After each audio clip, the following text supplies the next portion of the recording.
Episode 116 of the BIC podcast. And on this week's episode, we're going to keep it 8.5 out of 10 on the scandalousness. We'll talk about a couple of things. I did watch the Hobby Hustle documentary that dropped last night. So we're recording this on the holiday Monday. But on the holiday Monday, last night was the Hobby Hustle documentary, so I'll touch on that briefly, give you a little quick high-level book review on that.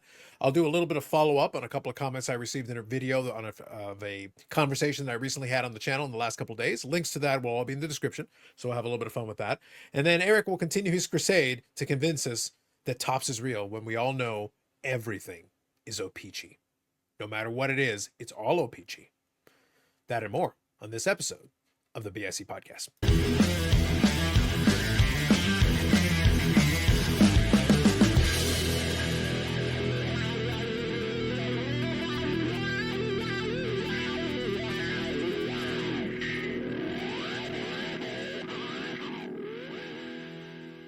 Here once again under the gazing eyes of Brett Favre. We're here once again, another episode. What I'd like to do, actually, I'm going to start off with the silly card of the week, because then I think we've got some topics. I think I don't even know where this is going to go. We're going to see. We're going to have a little bit of fun with it. But I want to thank AMG Collectibles, amgcollectibles.ca, and the AMG Collectibles YouTube channel for supporting the channel and the podcast. There will be another episode that will drop on Wednesday this week. We'll be talking about some products that came in the store. We'll see if Sherry, Brad, and everyone else has managed to dig themselves out. I don't know exactly. In Atlanta, Canada, I'll have to see basically what kind of a level. I've been getting snow dumped on me.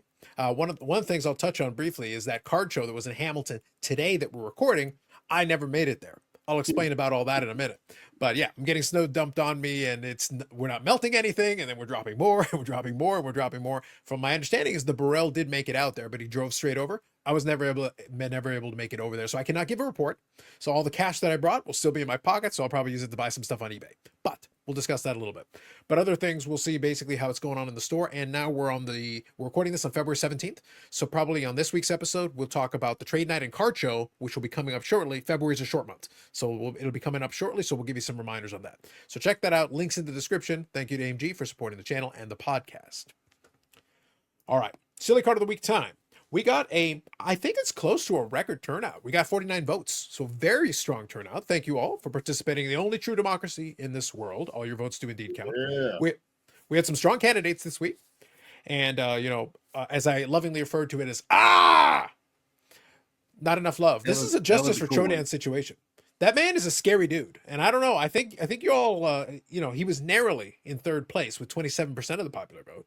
Narrowly beat out by Jerome McGinley. Jerome McGinley's not nearly as intimidating as this man. Remember, he might still be alive. He might be out to get you. Just throwing it out there. That was where Eric disrespected Jerome McGinley's art, his blue steel. But it seemed, and I'm not surprised, because I think Eric had dozens of burners. I think we got the record turnout. I think Eric used all of his burners, because if there's nothing else that Eric likes more than a man hugging a pole. And that was the winner for 49% of the popular vote, man hugging a pole. Eric? I think I won twice with Rex Hudler. I hate to lose. Losing upsets me. However, that card was ridiculous. They're all ridiculous. Eric, we could genuinely say all three cards were in fact ridiculous. Yes, but just hugging, that was just ridiculous. So I think that's I lose, but I give my respect. Well, you should. You might as well. Otherwise, and I just want to say that this has been something that we've been doing for a while now, and it has been fun. And I think we're the fact that we can still each week find ridiculously funny cards, or just ridiculous in general cards, is a testament to the hobby in general. But I want to make a point, Eric, that since you called me out and was saying I was playing unfair with the scandalous cards, and went back-to-back weeks on it, I have not done anything of the sort since. We've all been playing fair. Yes. I think it's been a very, very good game. So, and I do have one in the holster in case you try to cross that line again. I'll be right there the next week. So just be prepared. I see. So I'm going to go back and I'm going to point out when we get to this one. So I'm going to start off now by showing this week's cards. And again, there will be a community post where all these cards will be listed, so you'll be able to make your vote. Again, if you're like Eric and you're using 46 burners, I discourage that, but nonetheless, it is what it is. Again, man hung in a poll. I have a question. I know whose demographic that plays into, Eric. But anyway, I'm going to go on here and we're going to start off with this week's. So this week, we're starting off with this. Now, Eric, are you sure that there isn't some inappropriateness here? Because I do sense a little bit of a theme there with the top of the screenshot. Do you want to describe what this is? So what you're looking at is a card of Link Gates. That's his name, Link Gates. Link was once called the scariest man in hockey. I have talked to people. And to be clear, his image is the one on top, right? Yes. Because that is pretty frightening. Yes. I have spoken to former players who played against him, with him.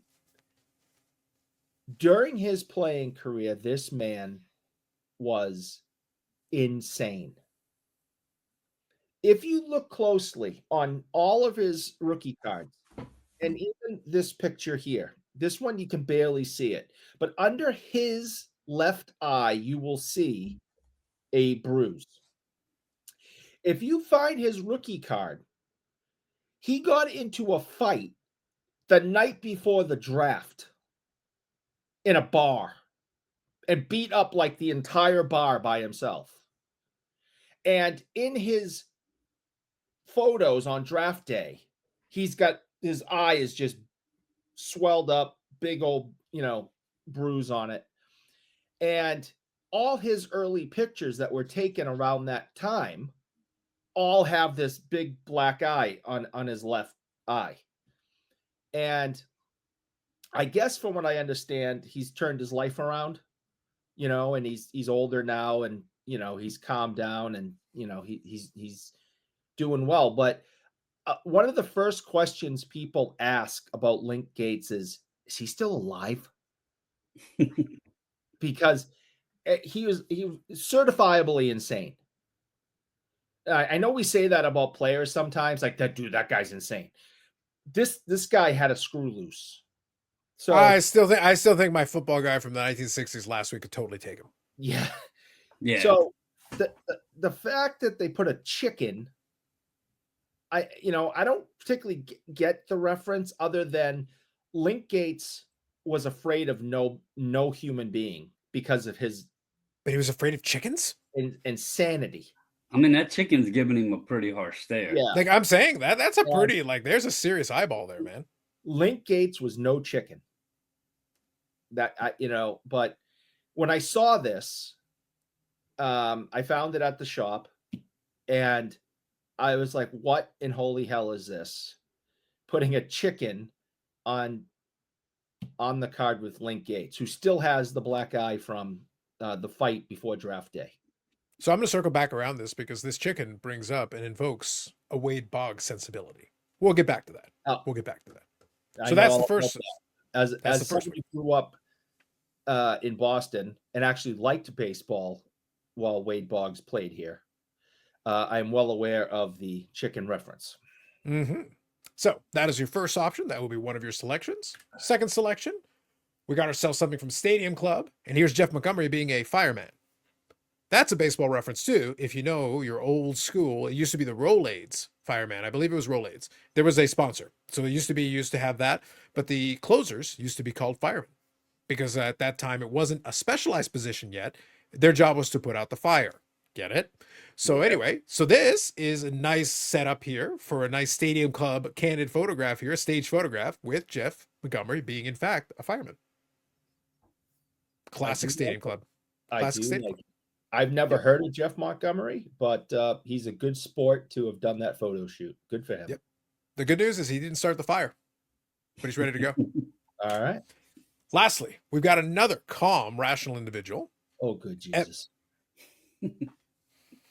Look, I'm saying, Eric, like I said, the last couple of weeks, we're talking strong here, buddy. We're talking strong. I don't have the background story of Evan Gaddis, but I'm sure, many people are aware of who Evan Gaddis is. Battery Carlisle, I'm pretty sure he watches the podcast. This is Gaddis on the Braves, but I just thought it was funny as hell that he's got the big bear skin draped over his head there with both of them roaring. So maybe Gaddis can scrap with your chicken man, So what I'm thinking, Brandon, this is giving me a thought right here. and I Montgomery think can Gaddis. spray him with the hose. But I think what we should do here, what I'm envisioning right now is I'm envisioning Gaddis in this getup, fighting the Chicken Man, fighting our 1960s football players in Thunderdome. And That I might think, work. 1990, early 1990, Link Gates would win. I'm telling you, he would go after this because I think as he just walked around life, he probably saw, bear men walking at him and saw all sorts of kind of delusional things. And he had no fear. So he probably just attack this bear man with a bat and kill him and then eat him. You know, I can't tell from the image, and if somebody else knows the backstory of the image, is that a polar bear? Did Evan Gaddis was he the original polar bear? I don't know. Look, I guarantee you there is a reference. This picture is not an accident. There is a thought behind exactly how this came out, but I don't know the Looks a backstory. bit white. That looks like a polar bear. I don't know, man. All I'm saying is now we've got some very interesting choices this week. So, folks, it is on you. It is the only true democracy in our world. You decide what the silly card of the week is, and we thank AMG for supporting the silly card of the week, the podcast, and the channel. All right. So I want to have a little bit of fun. I will include a link in the description to it because I'm actually quite proud of it. I thought it was very well. I thought it worked out kind of the way I was hoping for. I invited WadeBoggsFan back onto the channel, and John was nice enough to join me in the conversation, and we actually covered a fair bit of ground. We talked about player collecting, which is always something we're going to talk about. He is a big Wade Boggs collector, hence the Chicken Man reference that I was making a little earlier, a few minutes ago. So he was great to come on. It had actually been 16 months since the last time we spoke. We actually spoke twice in 2023. We had two different conversations, and we had plenty to talk about. So it was funny that obviously all this time later, we still had plenty to talk about. So we talk about player collecting. We talk about YouTube content. That's something that I enjoy chatting with him on. So I recommend if you want to watch it in chunks, it was about a 2-hour conversation. Watch it in chunks. You don't have to watch it all in one sitting, but I think there's some fun stuff in there if you want to check it out. We do have a little bit of fun with it. But one of the topics that I thought was enjoyable was I was talking about the concept of the, kind of the quote unquote, I'm putting in quotation marks, the rivalry between vintage and modern. Now, most of the people in the comment section got that I was having some fun with it. Truthfully, I think the whole thing is silly. And I explained part of the reasons why. Because a lot of times people do like to stick their nose in where it doesn't belong. It's like, don't worry about necessarily. A lot of people spend too much time worrying about what everybody else is doing. Now, there is one, though, comment that I do want to touch on. I'll read a couple of these comments because I feel like it's appropriate, and that way we'll get into it. And we did get some participation in this, so I appreciate that. I always appreciate when there's some commentary on it. And like I said, we had some fun with it. So first one that I've got on here, this is basically just the way that YouTube Studio is showing it. So first one was Wesker Griff. So that's Ed saying, this was juicy. # praise the content gods. First of all, always appreciate a praise of the content gods. Always appreciate that. Always. And I thought it was pretty tame, Ed. Like, listen, my response is I thought it was pretty tame. I thought it was a man of peace. But, maybe some could interpret it otherwise. But I'll throw it in there. MC Hammer 2, by the way, it's not exactly spelled out like the word hammer, but if I read it, it says MC Hammer 2, which I appreciate. Love that. Said, I enjoyed the second obligatory vintage card. Well done. Thank you. I did show 2 vintage cards during the course of 2 hours, just on principle, just to make a point. If you watch the conversation, you'll see why I did it, and it'll make sense. Never take the stuff too seriously. There is a rhyme or reason to a lot of the stuff that I do there. Dan's Vintage Baseball PC. So thank you, Dan. In quotation marks, he put, I may have follow-up questions, made me laugh out loud. So he did appreciate one of the jokes that I made. One of the points that I made when I was talking about not necessarily worrying about or judging what other people are spending their money on. That was the point. The entire point of that segment was, why are we spending this much energy worrying about what other people are spending their money on? And it is not necessarily yours to understand the idea of like, I don't understand why you do this. Unless you have a genuine curiosity, which most of the time it's not. It's really not a genuine curiosity. It's just an opening. And this is kind of the point I wanted to make on this one, Eric. A lot of times when someone asks that question, they're not sincerely trying to find the answer to the question. They're just using it as an opening to then explain to you why their way is superior. They're just like trying to open that door to try to get that in. And my opinion, a lot of times, is don't play along, because it's like, it's not a sincere question. If it's coming from a sincere place, then sure, initiate the conversation, have a discussion. I think there's plenty of room for that. I think there can be education in it. Yes. You can definitely learn something. But the point is, Dan understood it in the correct context. He got it, because we had a little back and forth. I'll actually read the back and forth because I thought it was fun. I just said, had to be done. People willy-nilly buying life-size WadeBoggs statues should command a few follow-up questions. That was the joke I made. I just said, well, if you decided to buy a life-size bronze WadeBoggs statue, I might have some follow-up questions. Yeah, That's that's all I'm fair. saying. That's fair. I felt it was valid. But then Dan followed up. And again, Dan got this. He goes, sorry, unless you're funding it, no judgments. Which he threw my own argument back at me. I did appreciate that. I did enjoy it. But then I said, no, it's not for judgment. It's for informational purposes. I don't want to suddenly wake up with thousands of WadeBoggs statues around with no fair warning. No, God, I need to know. Is this the only one? Are there more coming? Should we be worried? Eric, I'm concerned for national security.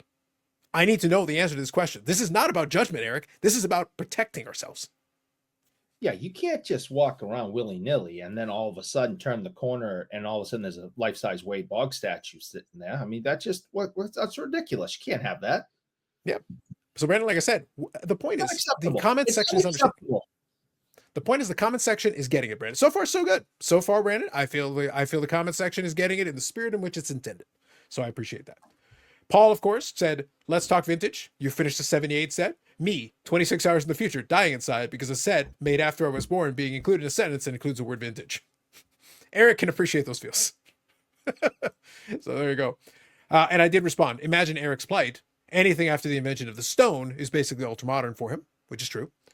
And he basically crumbles into dust whenever we invoke anything pertaining to electricity. Also true. So thank you, Paul, as always.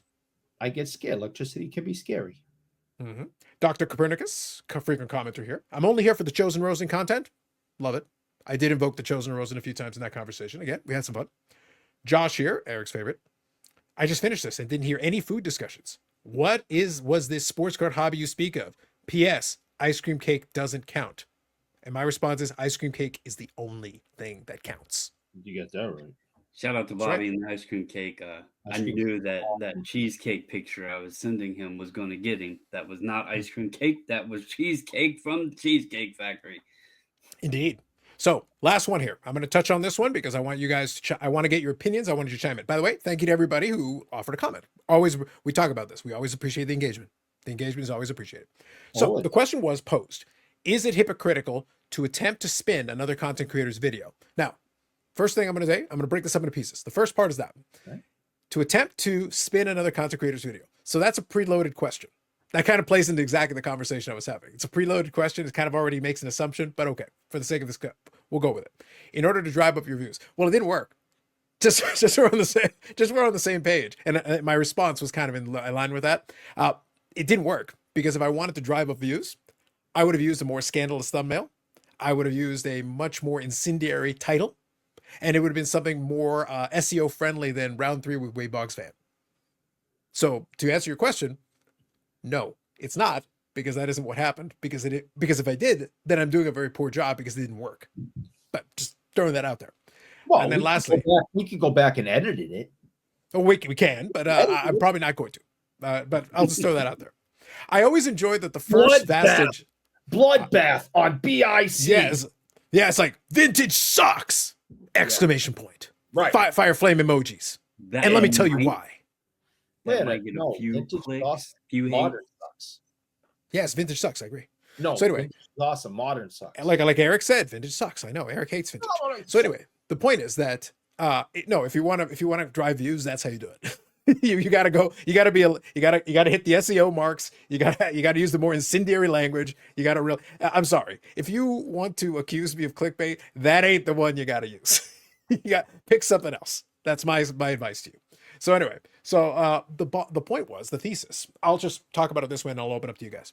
The main thesis was that I don't mind the discussion if you really want to have it. I think a lot of times it's done insincerely for the reason I just said. It's not about learning anything. It's about giving yourself an opening to then stand on your high horse or to get on your soapbox and then give your TED talk to everybody about the same stuff over and over again. If it is sincere, then it doesn't really require a full scale conversation because you're not going to get. I'm sorry to tell everybody, if you want to have a real dialogue, the YouTube comment section ain't going to be it. Because most of the time, that's just an excuse for people to jump in. Some people are going to participate sincerely. Some people are going to say stuff just to troll. I know this may come as a shock, but some people will do that, which will kind of throw a grenade into your little discussion dream that you're going to have. It's not the place. If you really want to find out, and I did mention that in the discussion, I said that if you really are sincere, then maybe find somebody who fits into the demographic you're talking about and have like a one-on-one conversation, because you're more likely to actually get some insight if you actually want to know the answer to the question. And then bottom line was, it was complaining about that I said, and I did, that there wasn't really a right to ask the question in the first place, which is what I was stating, because to me, it's not a question for you to ask, because why somebody does something on a one-to-one, you may have that question, but in a general, why do you? Well, what concern is it of yours? If somebody wants to spend their money a certain way, they can do that. Again, unless you're the one funding the money and they're using your money to make that purchase, the amount of stake you have in it is minimal or zero. And I don't buy the idea that it requires an explanation to you. No one has to justify it to you. And I literally phrased it this way. I said, I do not seek, when I buy things for my collection, I don't seek your approval and I don't seek your permission. I don't require your approval. I don't require your permission. The good news is you don't require my approval and you don't require my permission, and I have no right to give it to you. I did give everybody blanket permission to pursue their passions. Knock yourself out. But that's because I'm giving you a blanket approval, because I can't tell you no. It's your money. It's your situation. You do whatever you want to do. It's not my place to tell you that. And kind of the question that he was posing there was that it's like, well, then spend a bunch of time giving my opinion on their opinion. And I said, yes, but now you have asked the question. So the video that precipitated a lot of these conversations at the end asked the question.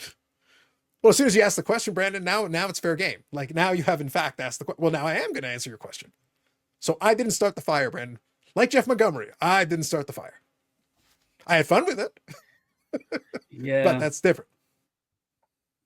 I don't know where the topic of this or of this rivalry subject material originated from, but I heard Scott mention it. I think it was his Saturday video, I think. Yeah. And then I think the most recent one. So the irony, I'll just give a little context real quick. The commenter there is a buddy of Midlife Sports Cards. And Midlife Sports Cards was one of the people that was the one who did the most recent video that posed that question. And that's kind of what I was riffing off of, which John WadeBoggsFan actually riffed off of first. And then I took, here's the irony. I'm not even commenting on Greg's original video. I did watch it to get the information, to hear the discussion of it, and then hear the question. I was actually talking about John's response to that video. And again, if you're listening, again, context clues, listening is really important. I'm actually talking about John's response to it, and then I'm talking about it with John. And at no point am I critiquing, am I negatively criticizing. You want to ask the question? I don't think the question was yours to ask. That was my opinion. I don't think the question is yours to ask. I still don't think it is. But if you want to make the video, go for it. But now you've made the video. Now responses to it are fair game. Well, here's my question. Please. I'm going to ask a question. We all the content creators and the sports cards, we all are just always asking questions, right? It's all about the questions.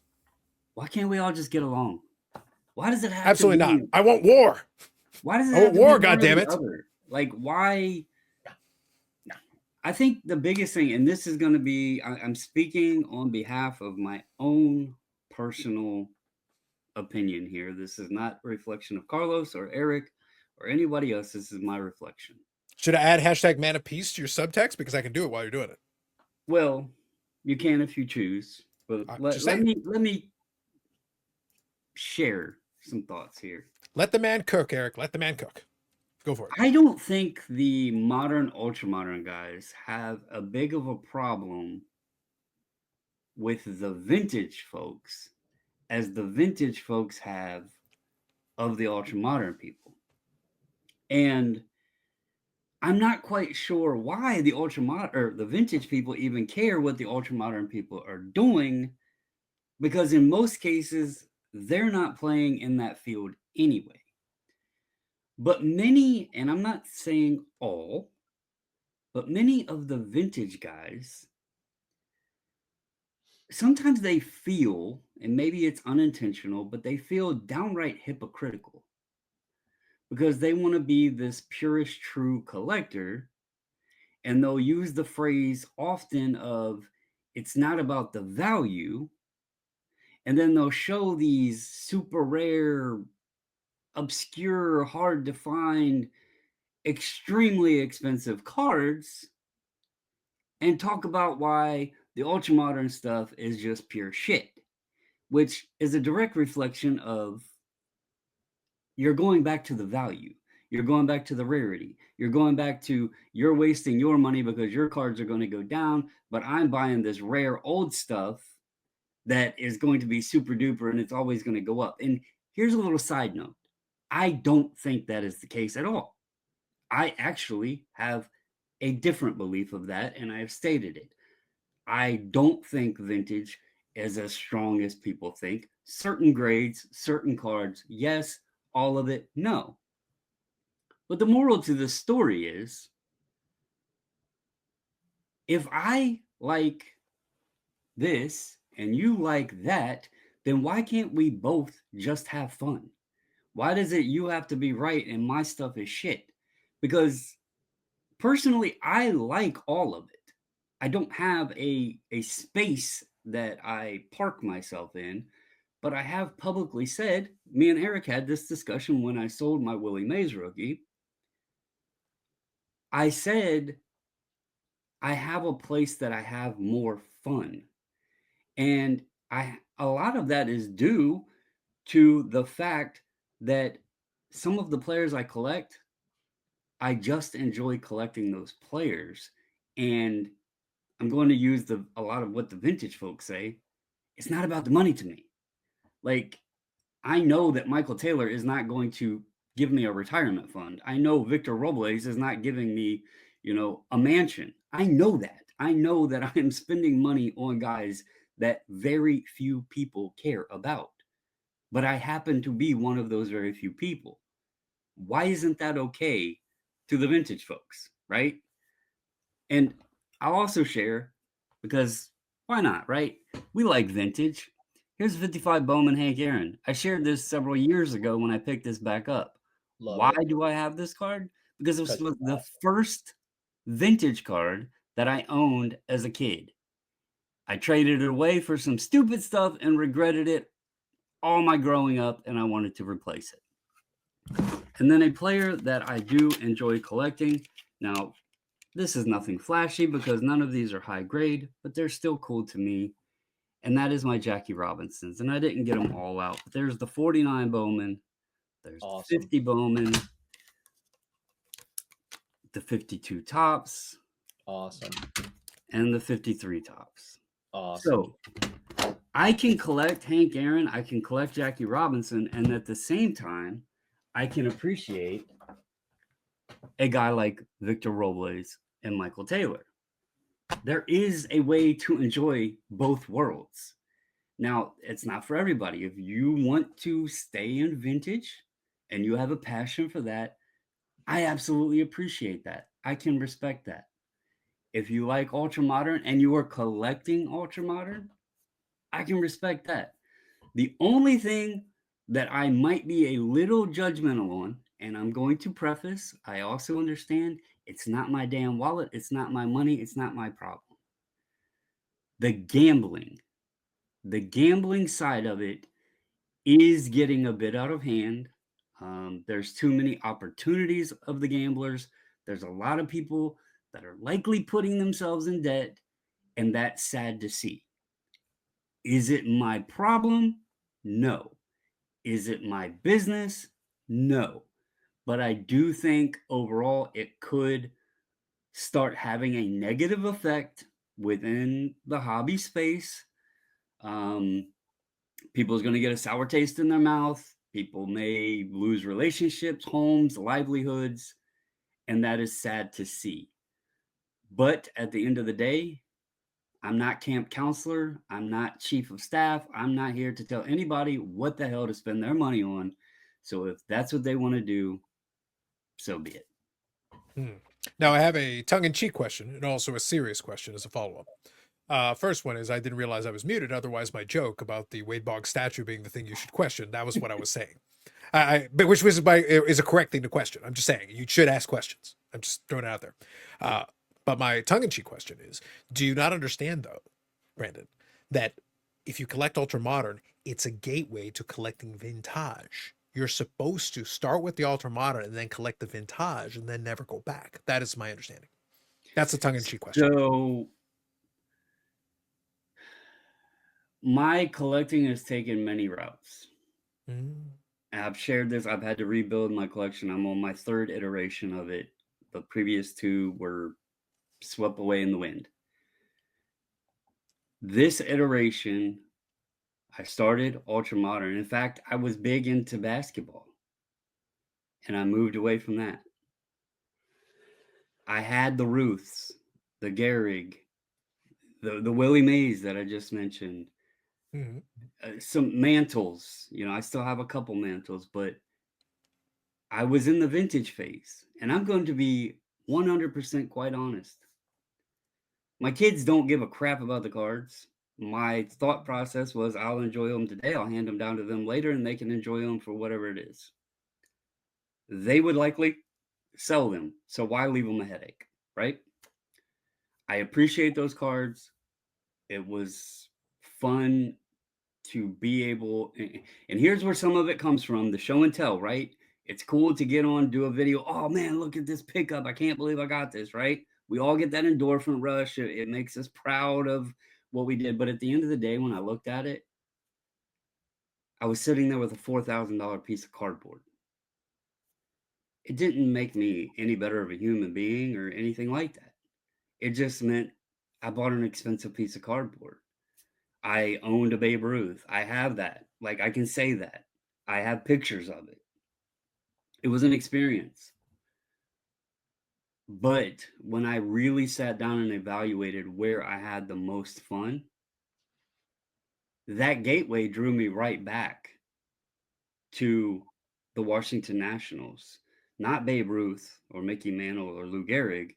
It was Michael Taylor and Victor Robles, and witnessing being at that wild card game in 2019, staying up late at night, watching the World Series, those game sevens when the Nationals were down in, you know, what was it, 3 times after seventh inning in eliminations games, and they came back and won.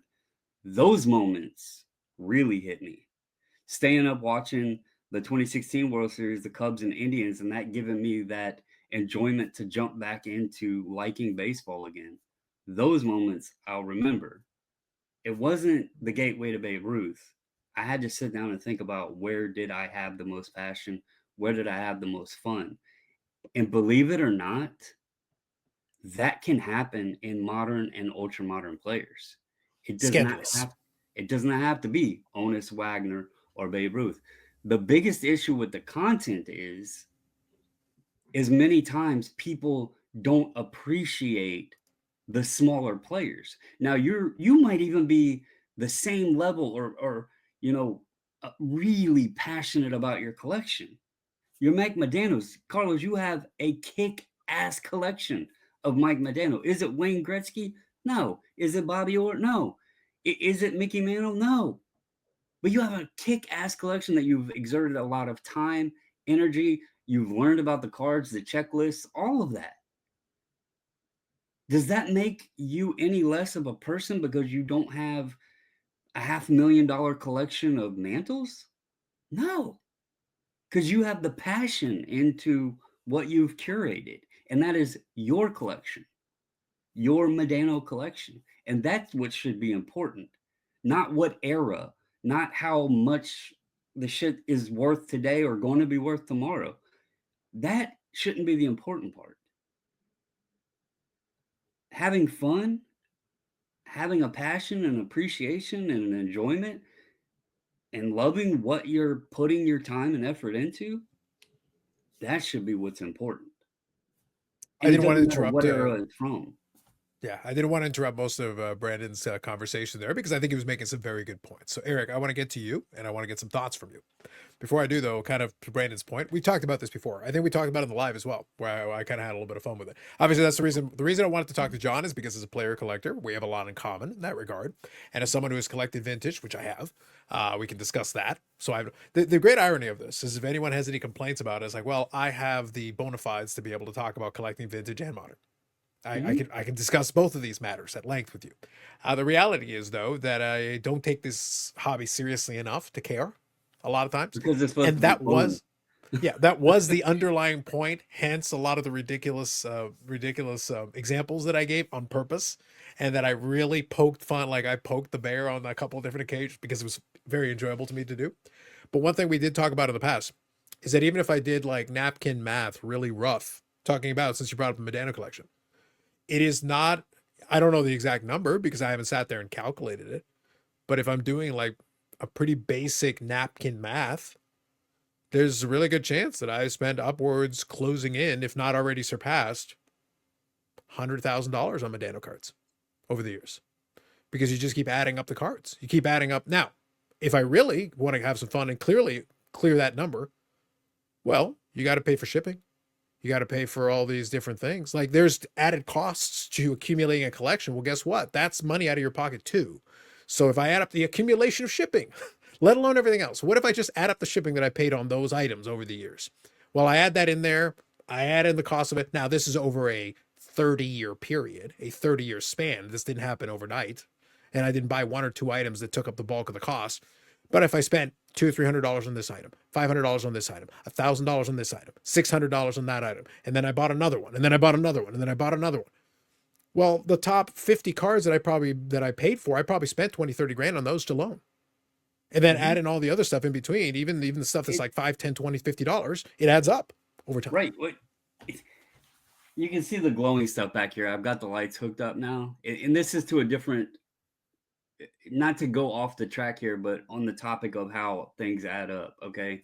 There's 2 Lego sets on that shelf right there. There's 4 right there, and there's 2 up there. I guarantee that's about $1,300 in Lego. Is it going to make me retire? Hell no. But it's something fun that I can sit down and do. The same thing can be said for the hobby. Like when I've showed ComC orders, I've talked about how most of the cards I bought on there were probably less than 50 cents, but it was a lot of fun I got excited getting some of that stuff in. Like some of my favorite cards are cheap. So, and Eric, we talked about this before we went live, man.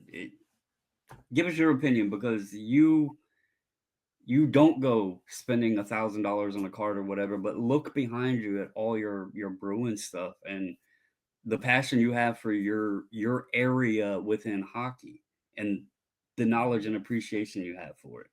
Yeah. So real quick before you enter in, Eric, I'll just finish that thought. I wanted to make sure that Brandon got that in. So real quick, the only reason I brought up that number is because over the course of my collecting lifetime, if I spend anywhere near that amount, and that was the point of the conversation with John as well, I could have spent that. Now, Brandon, if I give you $100,000 budget, what kind of a vintage collection could you put together over the last 30 years?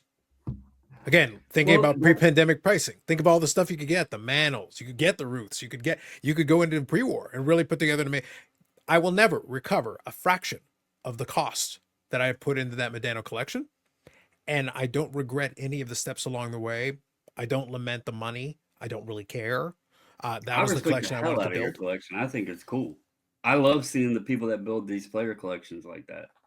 Yeah. And I don't regret it because that's what I chose to do. And I continue to choose to do it. I continue to buy more items. So that should be an indicator. I use wrestling as an example with John, but it's the same principle with the Medano collection. I could be spending the money on other things and I choose not to. I choose to spend it on those things because that's what I want. So Eric, please, I want to get your thoughts on this. And also on Friday, we'll discuss that while Eric may not spend thousands of dollars on individual cards, tens of thousands of dollars in chocolate sticks might be in play. More to discuss on this on Friday. Just saying. I'm just throwing it out there. All right. Please, Eric. Well, it doesn't make sense to repeat every single thing you guys have just said because I agree with it. But if you break down what you guys said, this is the main points.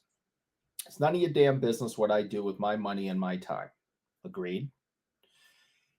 Collect what you like, have fun. It's your business. Do what you like. Do what makes you happy, right? Brandon went on a very nice soliloquy, and his point was do what makes you happy. We all agree with that. He then talked about a concern that he has about the gambling aspect. Well, what I have seen personally and professionally, because I work at the largest, sports card store in all of New England, and we have, hundreds of customers, hundreds and hundreds of customers come in a week. So what I have seen, especially since the pandemic, is people are collecting not what they like, nor what makes them happy, nor are getting any type of happiness out of the hobby. Now, that obviously that's not everybody. That'd be ridiculous. There's plenty of people who would have in the time of their lives. But adding in the fact of what Brandon was talking about, the gambling aspect, I see so many people come in, put themselves in debt, which doesn't make them happy. Buying extremely high-priced products, which doesn't make them happy. Opening them, which is exciting, and this kind of makes them happy. And then every single time they're miserable about what they pull.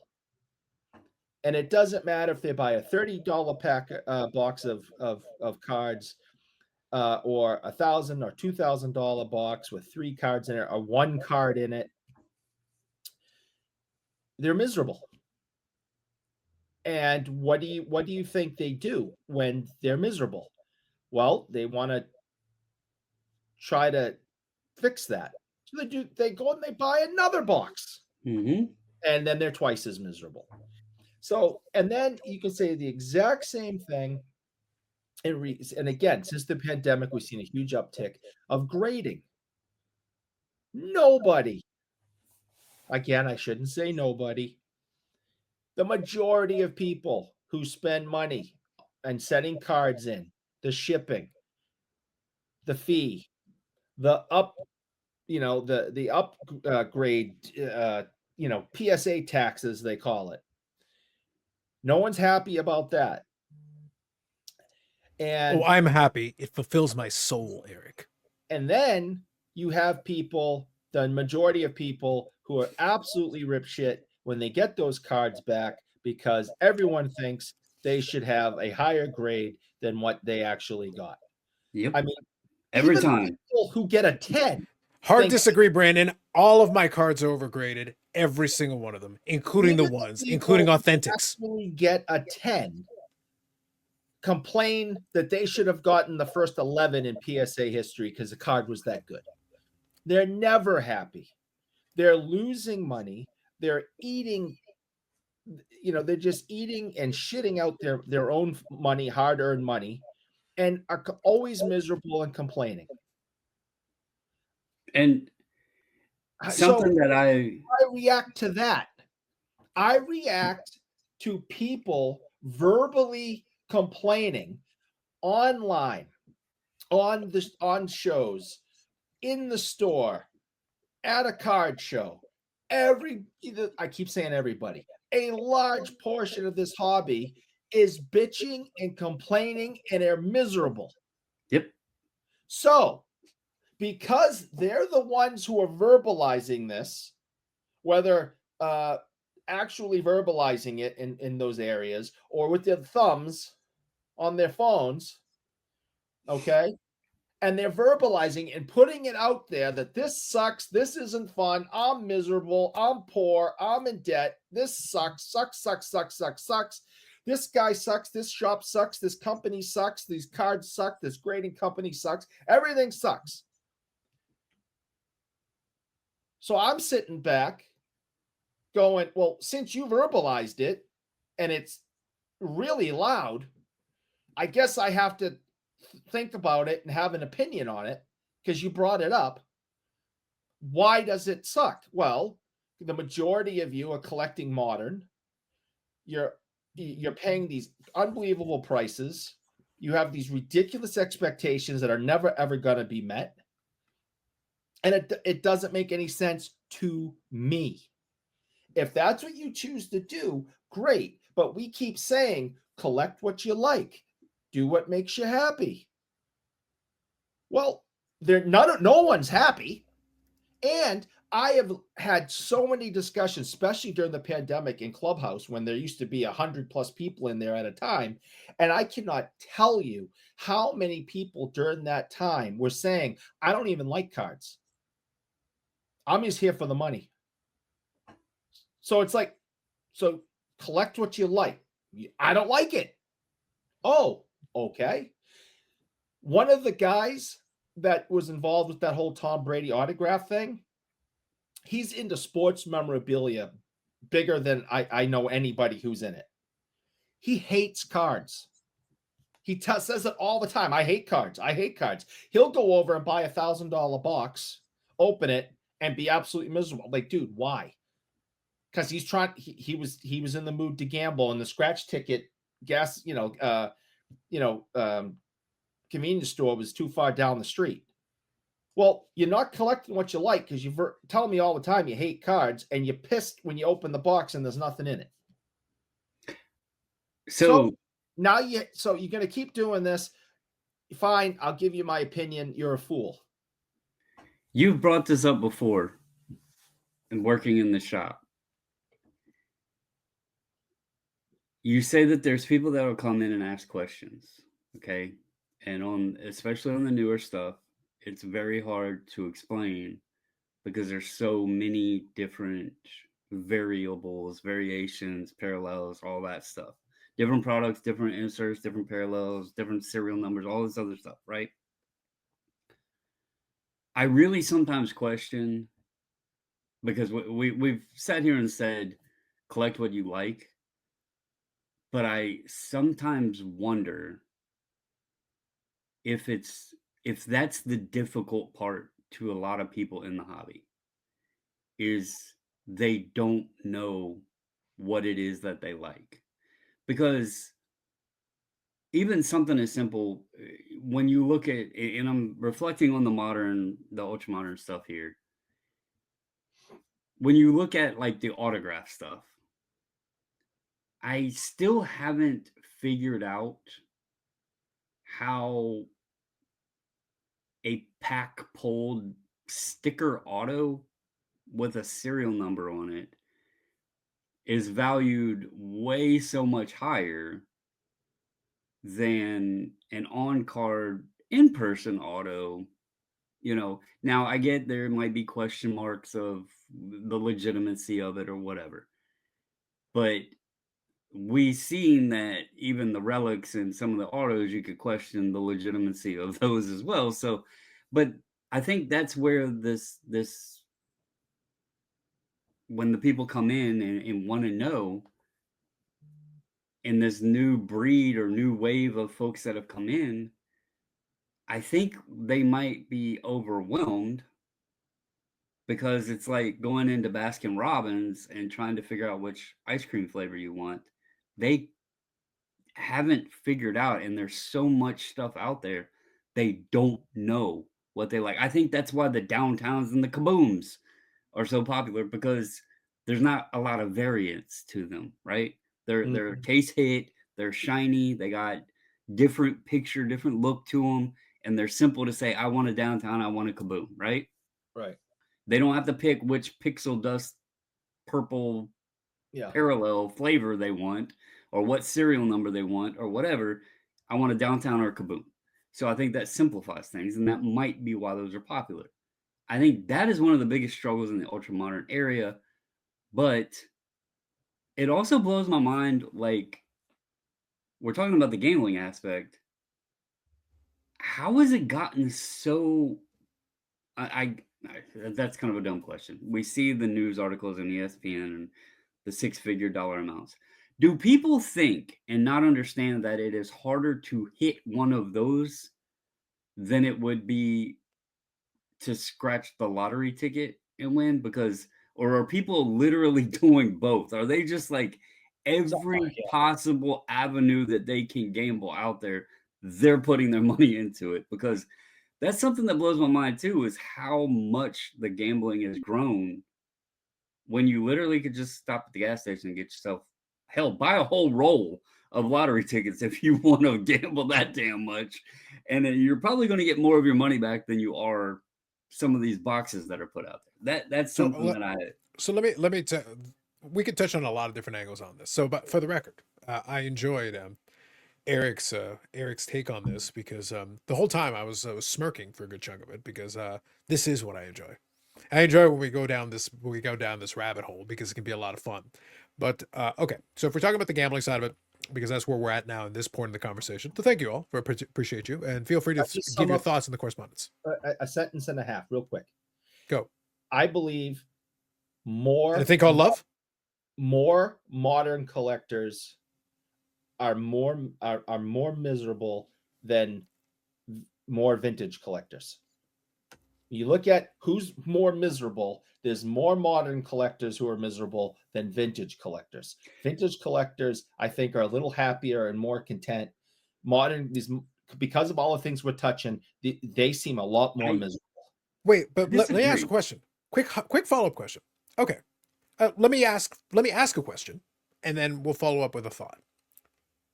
Happy and content people. Are happy and content people the ones who are worried about what's going on with other people necessarily?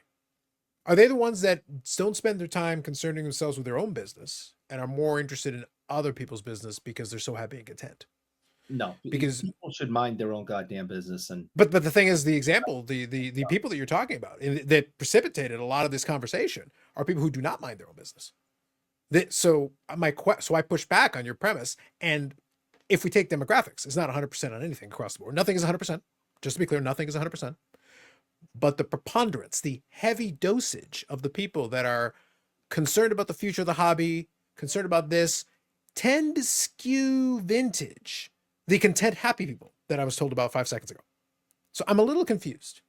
Well, I They're have a content and question happy. too. Why wouldn't they just do their content happiness and not worry about the rest of it? Because it doesn't matter. And I have a follow-up to your statement too, Eric. So you said the term collector, right? And I think that's phrased loosely in many cases, right? yeah, What would make one happier than the other if they're actually collecting, and we're not talking about the people going and ripping boxes, right? Because I collect ultra modern, and I've literally said I am happier now with getting back to where my happy place is. I've been happier in the hobby than I have been in a long time. And that's with buying ultra modern. So what are you identifying as collector on the ultra modern side, I guess? And what would make them not as happy as a vintage collector? I'll give you one example. Prospecting. Give one example. One example, because I can give you a lot. Prospecting. Okay, now let me ask a question and a follow-up question then. Since you brought it up, now I love it. We're getting into a fun discussion here. So let me ask a question and a follow-up question. First question: since if you're talking about breaking and you're talking about that as being a source of misery for the ultra-modern collector, but in the same vein, I also hear the product's too expensive. So then, it would stand to reason if it's so expensive that I cannot even buy into it. Whether I want to gamble, there's a certain price point at which it doesn't matter whether I want to gamble or not. If I can't afford to even sit at the table to do it, then it doesn't matter whether I would lose or not. I can't even play, so I didn't play. So why would that be a problem? What you're saying to me is that it's not too expensive. What you're saying to me is it would have to be a lot more expensive to price more people out of it, so they wouldn't be able to participate in it at all, which would in turn reduce their misery. That's the first thing. because clearly not. I not high think enough. people have gone in. We've talked about this many times and touched on it even tonight. Is that too many people have gone into horrible, horrible debt doing this? But clearly not enough because they're still doing it. So no, but I'm actually being serious here, because yes, you can go into ridiculous amounts of debt, but until you go fully bankrupt and hit rock bottom and you can't pull any more money out of the casino at all, it's clearly not enough because you're still playing. Now, you shouldn't be playing based on the scenario we just talked about. You clearly should not be. And that's why, look, I'm having a little bit of fun with it, but I'm also being serious in the sense that the economics of this only function as long as they do until they don't. So stick with me on this because you'll understand what I'm getting at here. The point is, it doesn't matter where the money's coming from. A lot of people fixate and worry about where the money, but it's actually, borrowing. In reality, it's not their money. In reality, they're borrowing and putting themselves in. And I agree with you. The problem is, there's something inherently, it's not about collecting or not collecting anymore. It is about a character flaw in the person. They are trying to dig themselves out of something. And as soon, they have a personality type that is predisposed to this. If it wasn't this, it would be something else. Because the reality is you can't stop yourself. You already put yourself in that position. You're searching for something. You're trying to get caught up. And then you dig deeper and deeper and deeper into the hole. There are some people, and again, it takes all types. There are some people who participate in it.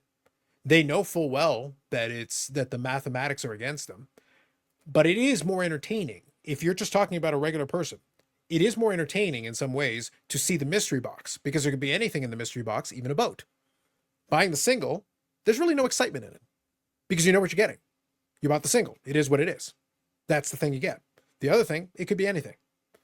The person who's seeking that out, the one that you're talking about, the most miserable one, they're not just seeking the mystery box. They're actually they're hoping the mystery box has the golden ticket. That's different.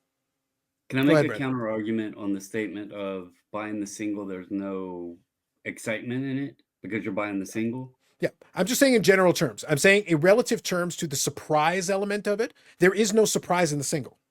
You can have satisfaction. You can want the thing, but it's not the same as a surprise. I mean, because there's no surprise in the single. You are literally buying the thing you want. It may not be the same. That's what I'm getting at. Surprise out of a mystery box. Yeah. But a surprise of something popping up that you didn't expect, surprise of a price point popping up that you didn't expect. There's still a surprise element, and there's a lot of enjoyment. Like, I will tell you right now, y'all will see me running around dancing if I was to go on eBay right now and the Michael Taylor Superfractor popped up. Ooh, bring on the content, bro. Bring on the content. Yes, that would be content. Like, you would have a nice title, a flashy thumbnail, everything for the video. Praise the content gods. However, I've been chasing that damn thing for 9 years now, 8 years, something like that, and I've never even seen a photo of it. But I get what you're saying with the mystery of the unknown. Yeah. But there's still some excitement to when you found a Medano that's popped up before, or your Dr. PC, Dennis PC, when things have popped up before, or you've closed the deal and stuff. But it's closer. Happiness there. It's closer on the spectrum though to a satisfaction and the validation of the amount of times I've looked at the safe search. Yeah, that's the thing. Like it's a satisfaction and it's an appreciation that my efforts in checking the safe search constantly have yielded the result, because that's why I'm checking the safe search all the time, in the hopes that today will be the day that thing happens. But it's different than you opening the mystery box and getting something you're not expecting.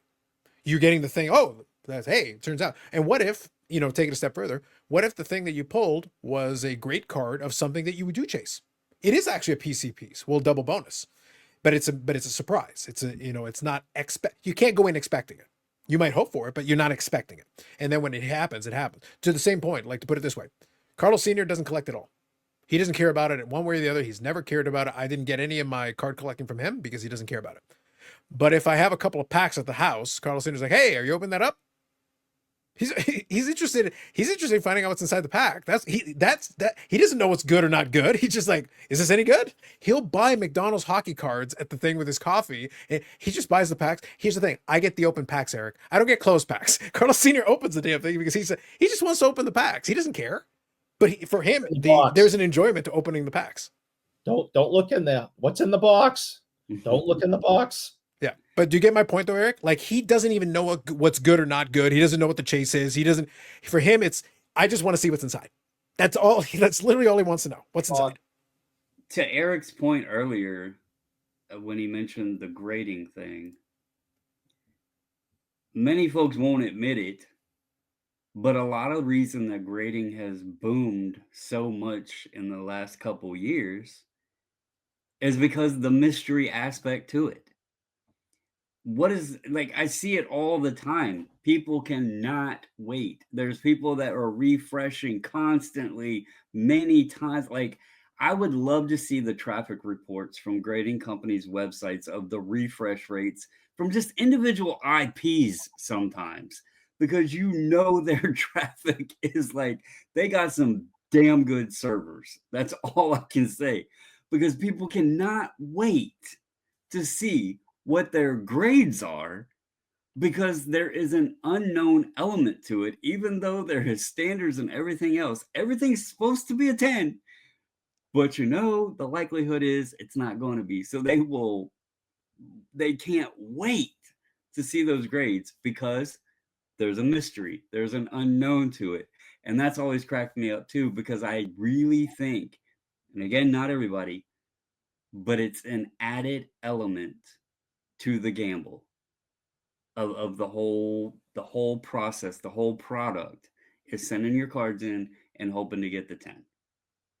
And since we're on the topic of the collector and everything else, I'm going to swerve over to the Pokemains for a second because I noticed and I'm only going to be here for a brief second, but all right, keep going. I've mentioned that I feel that that space is going to have a great future to it. I think the adults are now connecting with their kids and they were attached to it when they were younger. And I just see the future of it pretty bright there. And it's pretty booming right now. But there was something that I noticed on eBay that was very surprising to me that used to happen quite often in sports cards, but has shied a bit away from it today. And that is, I was looking at some of the more recent releases, the ultra modern type stuff, and some of the PSA 10s that have gotten really excessively priced. I'm talking $500 plus. But then you look at the stretch and where the PSA 9s are sitting at $65 and the 8s are around $45, $50. It was very eye-opening to me that in that space, the 9s and the 8s were getting bought up. And the 10s, you'd get a sale here or there, but the 8s and 9s were like blowing the 10s out of water in volume of being sold. And that I really think is a testament to the collector side of that space making their hobby dollars work for them.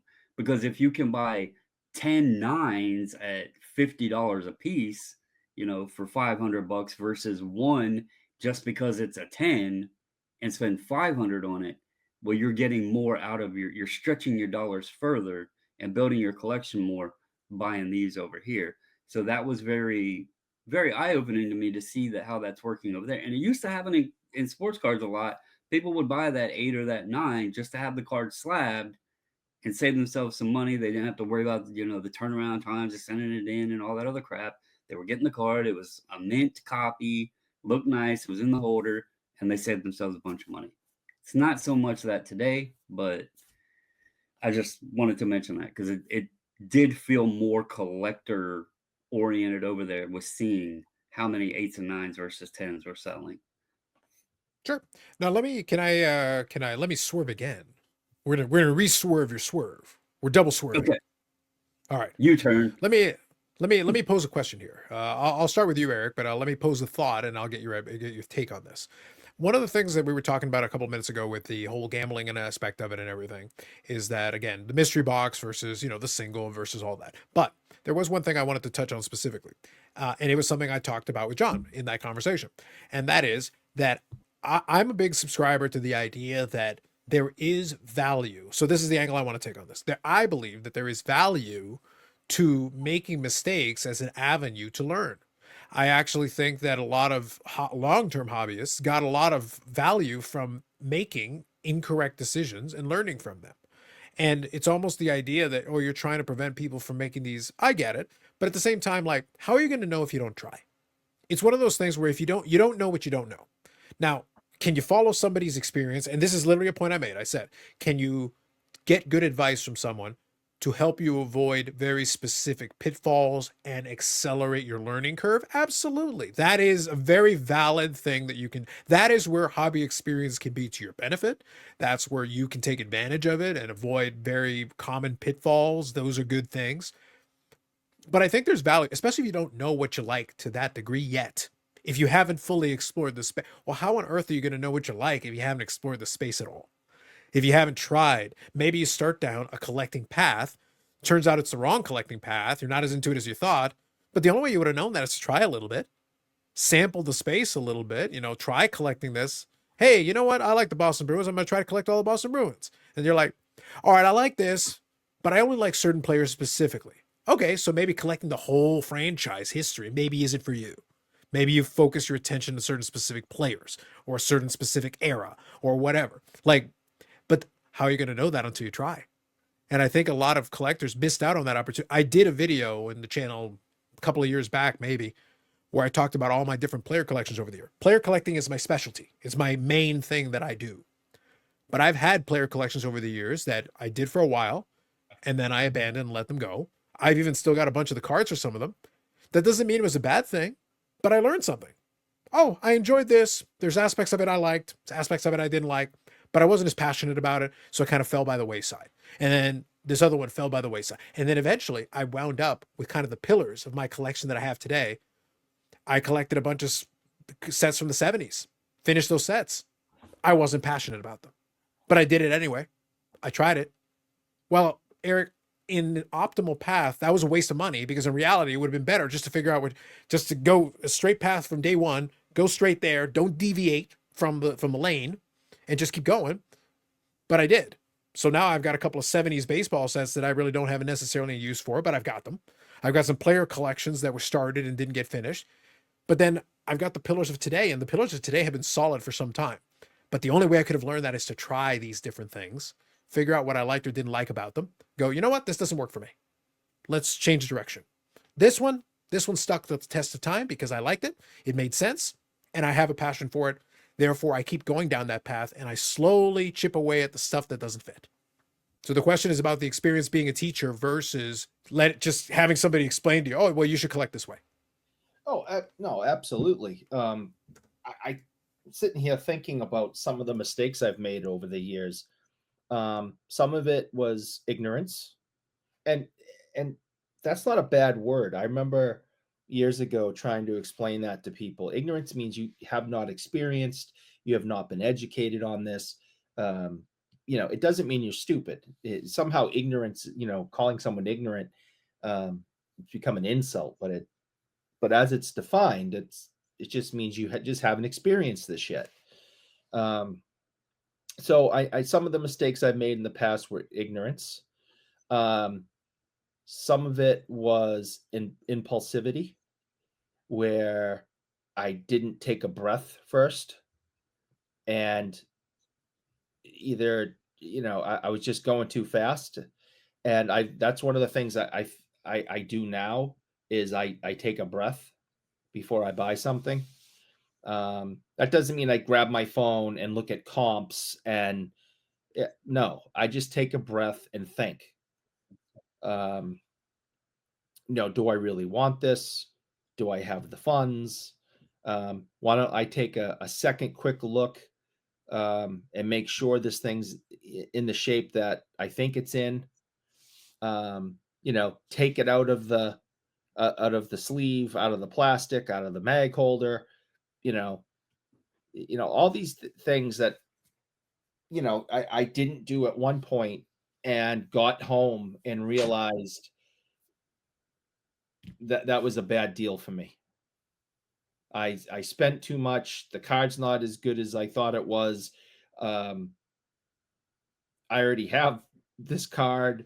Blah blah blah blah. So making mistakes is how you learn most of the time. And as long as it isn't an absolute horrible mistake that you can't come back from. If someone offered me a Babe Ruth card for $20,000 at a card show, and I went, yeah, okay, go ahead, yeah, and here's the 20. I Venmo you the 20,000, and I get the card, and I did no research on it. I didn't really even look at it all that hard, and I get home and find out that it's fake, and that guy's long gone with my money. You don't come back from that, but small mistakes help you learn and make you better at whatever it is you're doing, whether it be, a hobby or work or life. That which does not kill me only makes me stronger. So, if you don't make mistakes, you're not going to learn. Hopefully the mistakes aren't, going to end your ability to continue.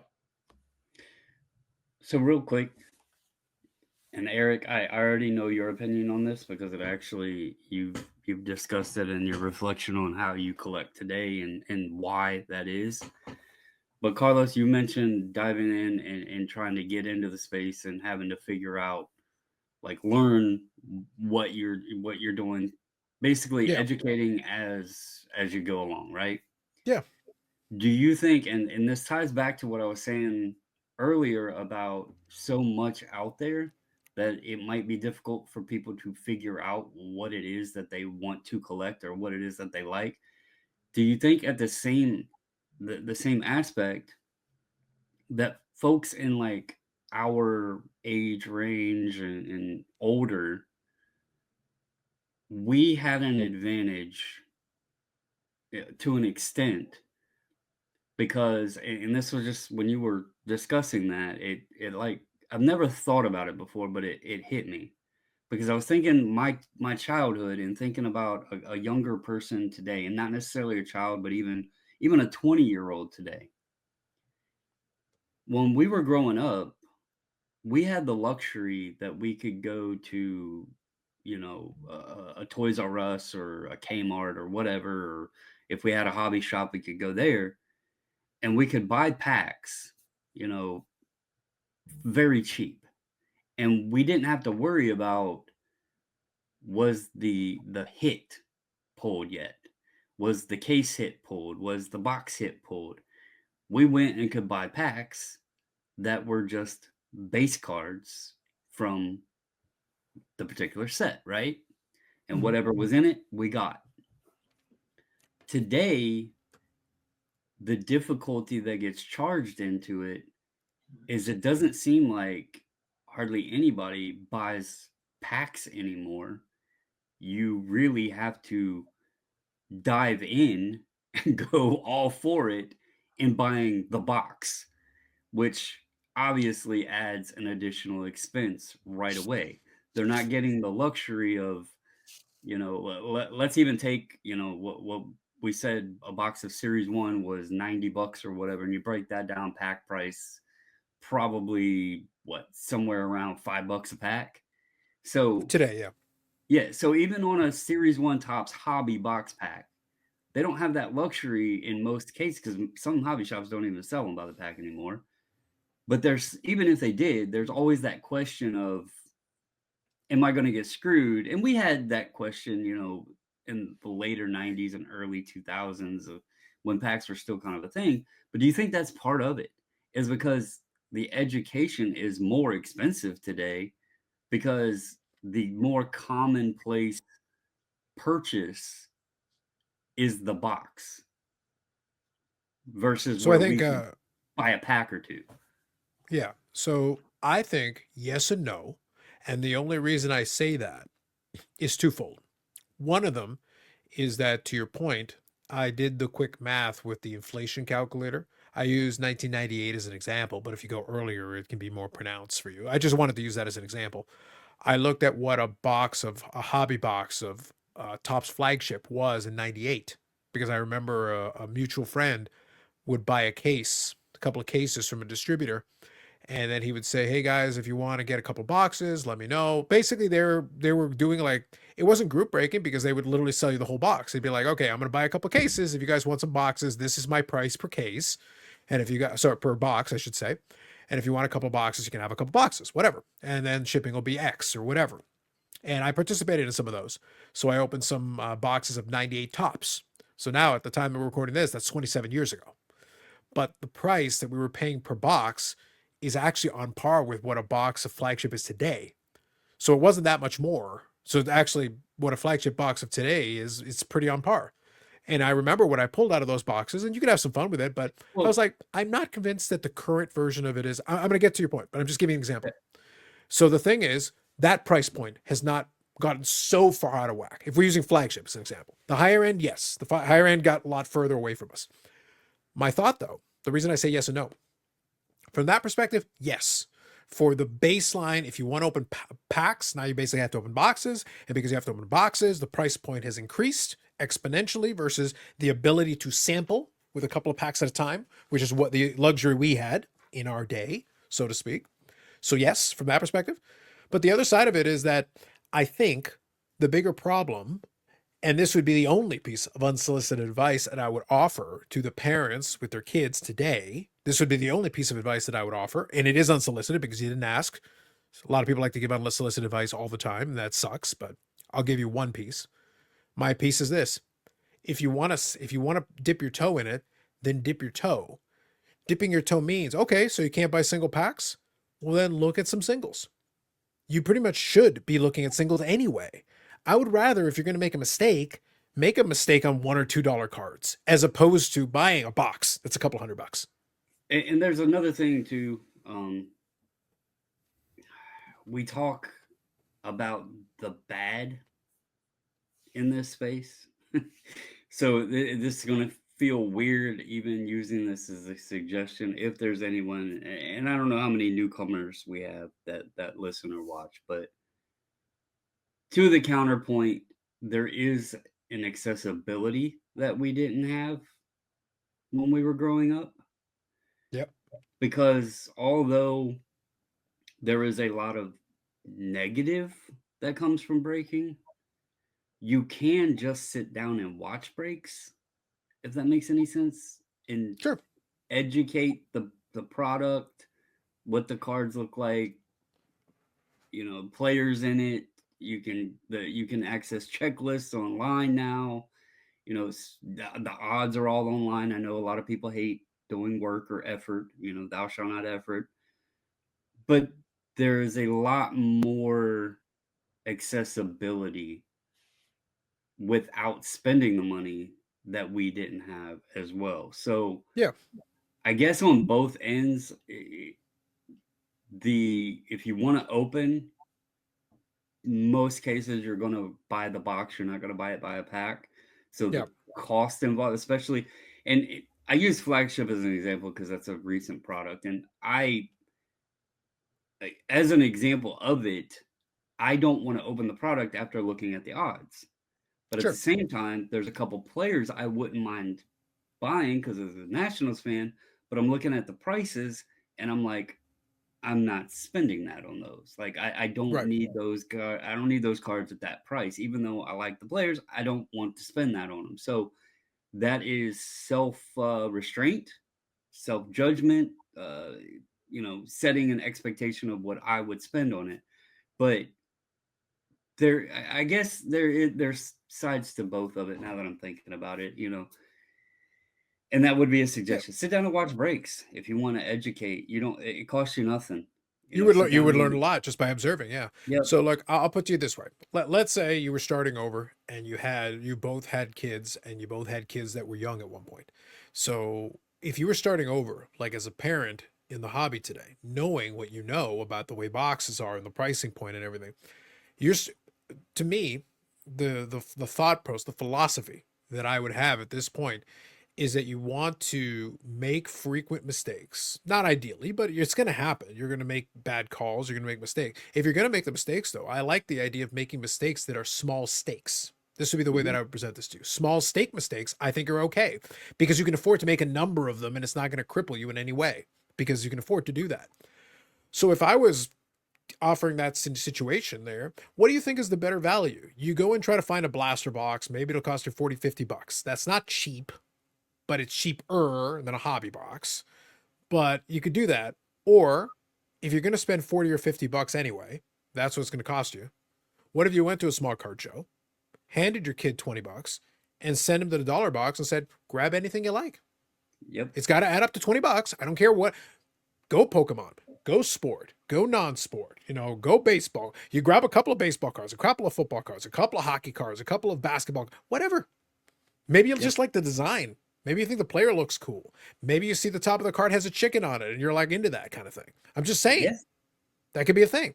But my point is, I don't care what the rationale is, and I'm not even directing you. All I'm saying is this box is $1 per card. I'm giving you 20 bucks. The dealer will probably cut you a deal if you grab 21 cards. If the dealer's any good, there's a good chance they'll be like, yeah, take the extra couple of cards. Sure. And you'll get better bang for your buck and literally get a chance to go through a bunch of cards, see a bunch of stuff, and maybe you identify. What if after the fact you look at it and you see that out of 20, 25, 30 cards, whatever they came out of it with, you find out that 18 of them are football. You've learned something. Their interest seems to skew a certain way. Do you not learn something from that? Okay. Yeah, it seems like you're interested in that. And then you can have a conversation with the kid and be like, hey, why'd you grab these? Oh, well, I really like this, and this, or I like the uniform. And then maybe it turns out most of them are a certain uniform. Okay. Well, you've learned something, haven't you? Now you've learned something new. Well, it costs you 20 bucks, Brandon. That seems like a pretty good way of finding out a couple of things without having to spend a ton of money, and you've learned something. That's exactly why, like, when I've made the statement that, my kids have never been into sports cards. My son tried collecting baseball for a little bit when we were going to the minor league games. He found a player that he liked and was following that player and everything. But I've always said that he's been into the TCG stuff. And just as you said, I used to take him to the card shop with me. When I lived out in Indiana, there was a card shop in Columbus, Indiana called Cardboard Connection. And I would go in there all the time. Like I was in that place all the time. But they had these bar stools in there with their glass cases. And I still remember they had 10-cent boxes of Yu-Gi-Oh cards. And I didn't know nothing about them. But my son would love to go to the card shop with me, and he didn't have any interest in any of the sports stuff, but he would sit there and ask if he could have the Yu-Gi-Oh Commons boxes and would sit there and pull out a stack. And I gladly gave him the money to buy them, and he started learning about the Yu-Gi-Oh and getting into the pictures and, how to play and all that stuff. And, that was his thing. He didn't care about the sports. And quite frankly, I can't blame him. He was diagnosed with type 1 diabetes his first year playing soccer.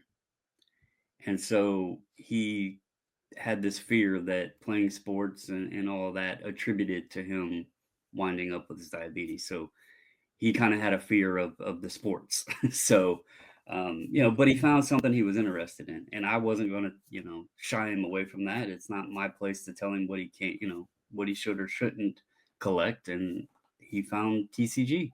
So yeah, well, that's the thing. That's the reason. So the reason I use this example, just so we're all on the same page, is I'm speaking from experience. My dad, my mom, and my younger brother. No one in my house collects sports cards. Nobody in my house even likes sports. I was the only one. I was the only one who played any sports. So it was me. I have to motivate myself. I'm the only one. So the reality is my interest level was developed myself on my own. But the thing is that where Carlos Sr. did a very good job on his end, and I will never give him this public credit because he doesn't deserve it. But no, it's verboten. But the reality is where his deal was, he goes, if that's what you want to do, that's what you want to do. He would take me to the card shop. Or we'd go to the flea market. The flea market was a good one because of the flea market, there were a couple of card dealers there who had these value boxes, and I would go through the boxes and I'd have a little bit of money and I could spend the money on whatever. His job, he didn't care what it was. Like, it's not his concern whether it's football, baseball, hockey, whatever. Like, he doesn't care. Go, here's the money. As long as you're not spending more money than you got, buy packs, buy singles, do whatever you want to do. That's your business. So the point was, I got the opportunity to go through the boxes and find stuff. And you know what? Sometimes I'd find stuff that was mislabeled because I'd learn about the prices of some of the cards and I would find, oh, that's actually a $20 card and that's marked at $1. Okay, great. Boom. And then I just go through it. But I was learning on the fly, seeing all these different types, because it was all mix and match. It was all over the place. So because it was like that, I would get a chance to learn it. And my earliest card collecting experiences were not with packs at all. My earliest card collecting experiences were with those little old collector kits.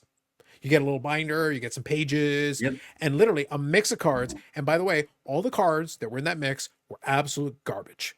It was all junk wax crap. You get a lot of 89 tops, 88 tops, 90 tops, 87, 87 Donruss, but only like base cards and only players that no one cares about. Like all the stars were stripped out of it, et cetera, et cetera. And if there was an old card in there, Eric, 1982, they throw in a 1982 in there. Ooh, let me tell you, oh man.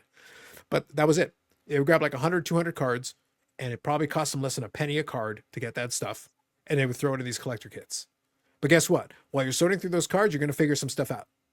You're going to gravitate towards certain designs, certain teams, certain players, etc.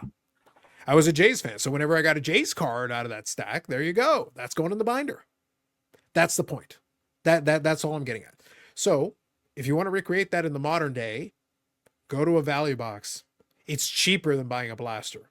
Yes, a blaster, maybe you pull something, maybe you don't. Most likely you don't. But at the beginning, especially, you don't even know if the kid even likes the sport. You don't even look. Maybe they've shown you they gravitate towards the sport. That's fine. And but you can do that in a value box. I'm gonna throw this out there, and I would still consider myself a rookie on it. Ooh. But I never utilized this, and now I love it. If you don't have a lot of card shows or you don't have any locally to you, The ComCs? make a ComC account. Because you can spend a ton of time on there searching through player after player, card after card. And as Carlos was talking earlier, shipping can get expensive, but you literally can go on there and pile up card after card after card and then just have it all shipped at once. And the shipping is very reasonable.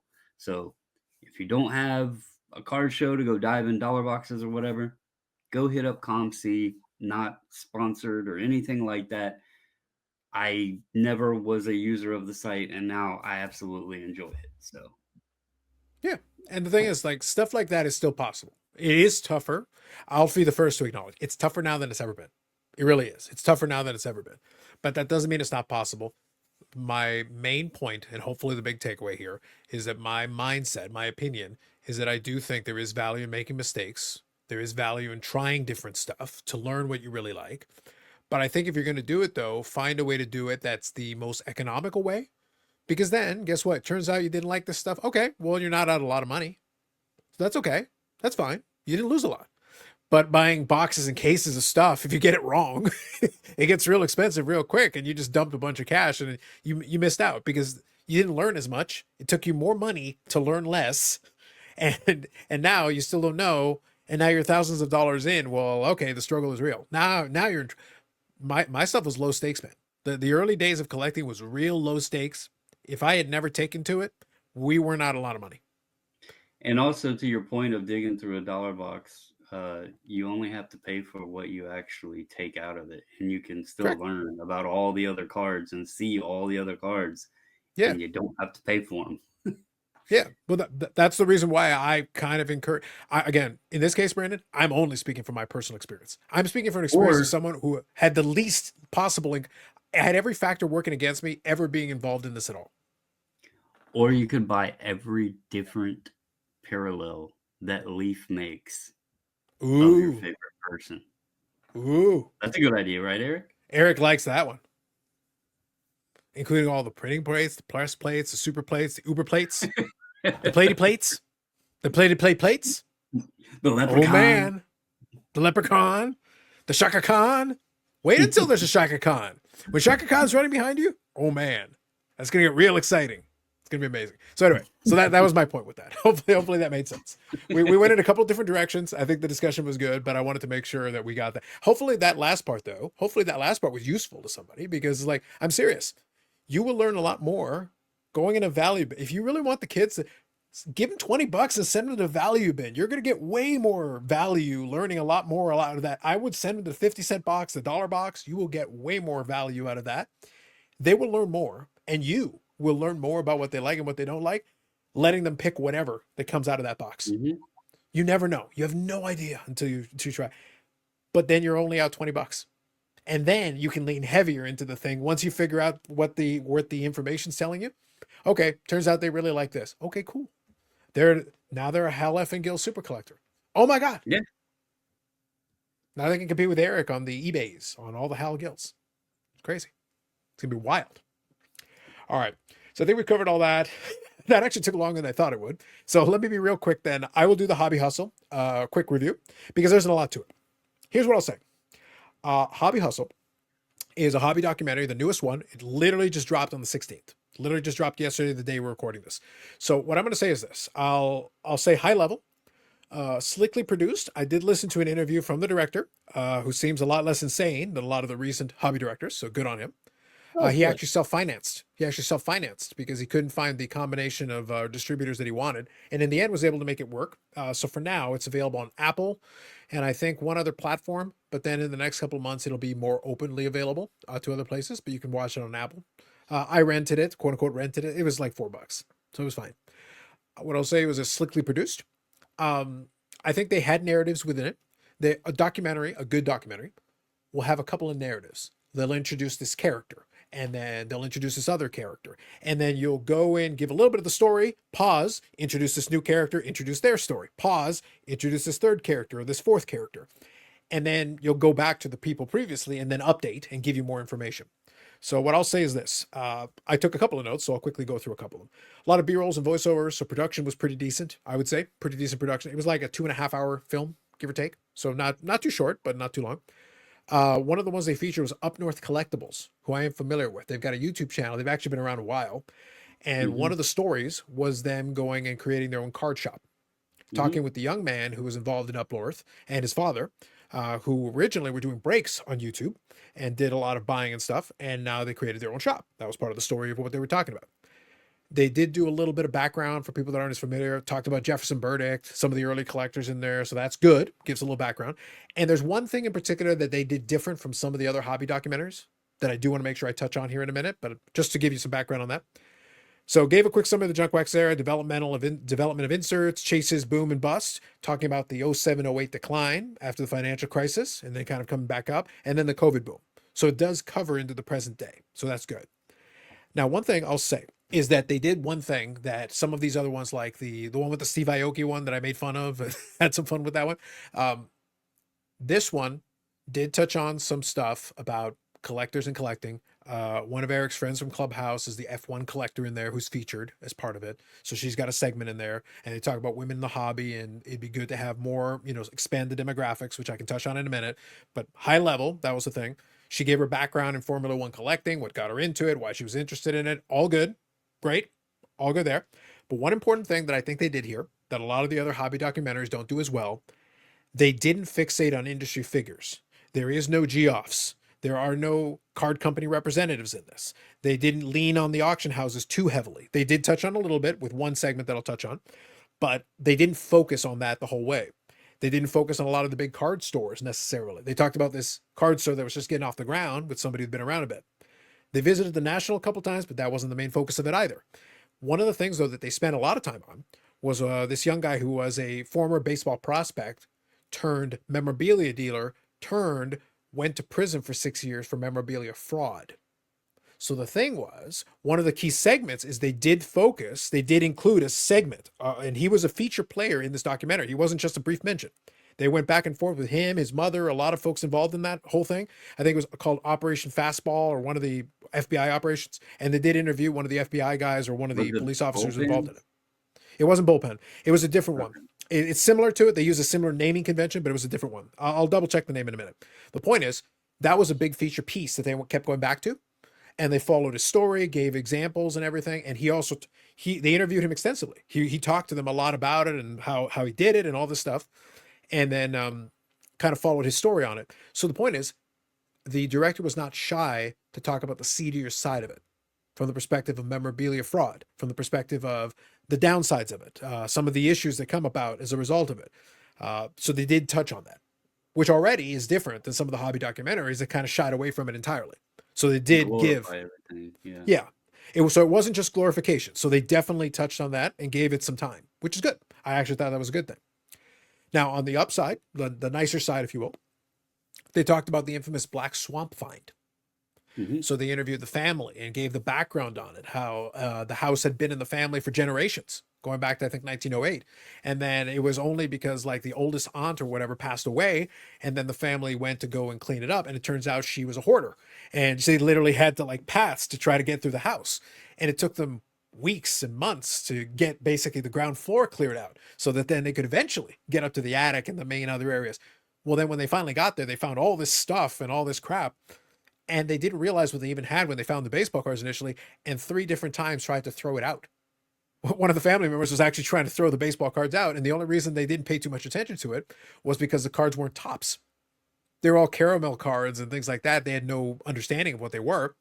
So in the end, the one who was kind of in charge of the whole thing ended up with the box, started doing research, didn't even know what he was looking for. And it was only because he accidentally typed in old baseball cards, accidentally found a picture that looked like one of the cards he had, that he was able to put 2 and 2 together.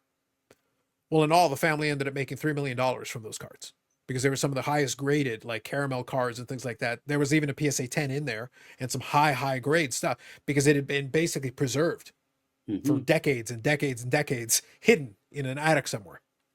So good story. It obviously covered a lot of it in Defiance, Ohio. Good old Defiance, Ohio. Mm. So that was part of the feature. The point, though, is that they did go into it. They did cover it as a whole segment on there. And then a couple of big cameos from Sports Card Radio. Now, what's funny about that is, again, I talked about a second ago about the willingness to go into the memorabilia fraud side of it. What do you think Sports Card Radio was there to do? Talk about, the fraudulent things and some of the stuff that they cover, some of it on there. Now, one thing that I did think was funny, and I did note it on here. So when they were using the background clips on some of the stuff, so if someone does watch it, what they're going to see when they get into the Sports Card Radio thing, they talk about it. Obviously, they'll talk about some of the stuff they do.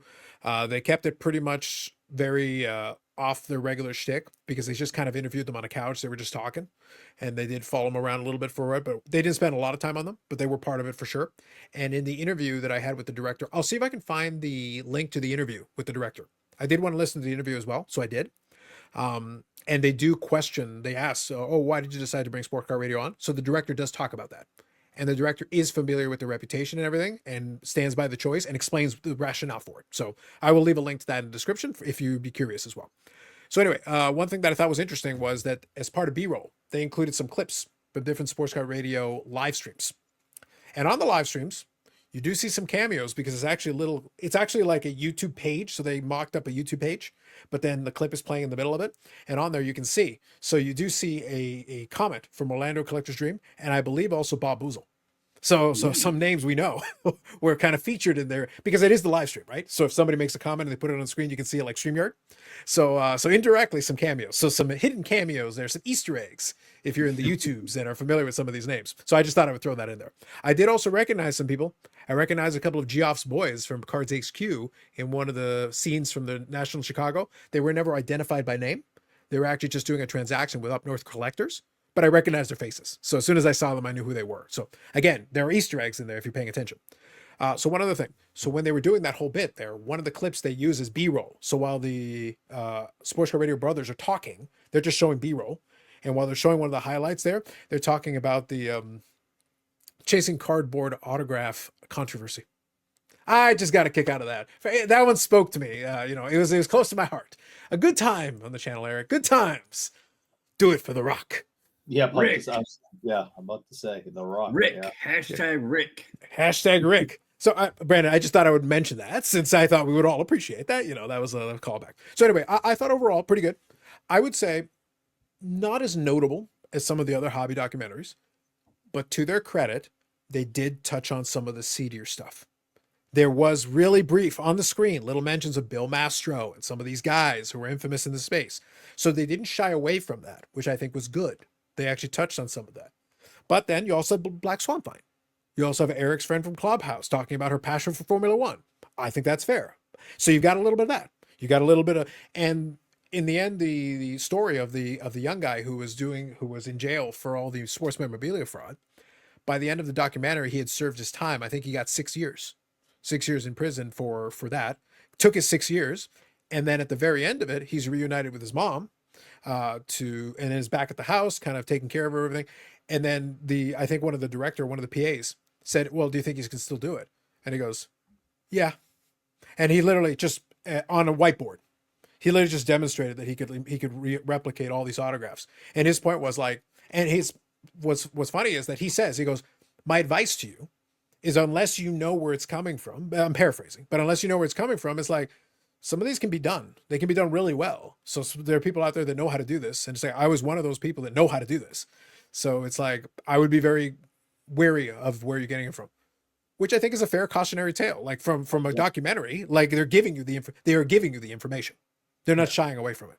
So they're providing that to you. And I think that was a good inclusion, which is not included in some of the other hobby documentaries. We didn't get the Geoffs. We didn't get a bunch of the influencers in there. We got these other, and they focus on these stories. I would like to have seen them flesh out certain of these stories, but I think overall, I would say a pretty decent effort. I think overall there was a little bit of positive, a little bit of negative, kind of blended the two well. Pretty good, I would say. I'll give it a 7.5 out of 10. Wonderful. That'll be kind of my little mini review. I look forward to watching it myself. Yeah, I think it's worthwhile. So if you are somebody who's interested in the space, like I am, I think it is worthwhile checking out. Like I said, it's far from perfect. There isn't no such thing as a perfect one, but I think it was a good effort. I think they did a good effort with what they were talking about. It was interesting enough to kind of keep it flowing. Certain parts I would like to have heard a little more about. Certain parts of it kind of dragged a little bit in the middle. It is 2.5 hours plus, so there are segments you could have cut out, and I would have liked to have heard a little more from some other ones. But overall, not bad. So any questions or thoughts from either one of you?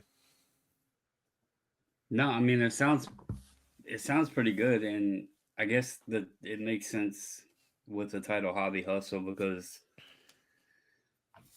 as we are well aware, a lot of the hustles are done by hustlers who are very good at hustling. So it sucks that those topics have to be brought up so often, and it sucks that those topics are what usually gets the attention of people.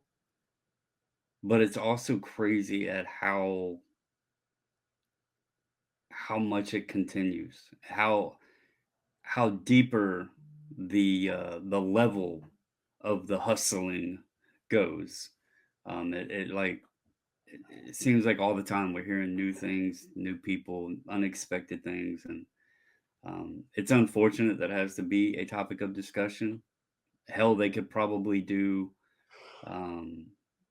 Netflix could probably do a whole series, like season 1, 10 episodes of just different things that are taking place in the hobby.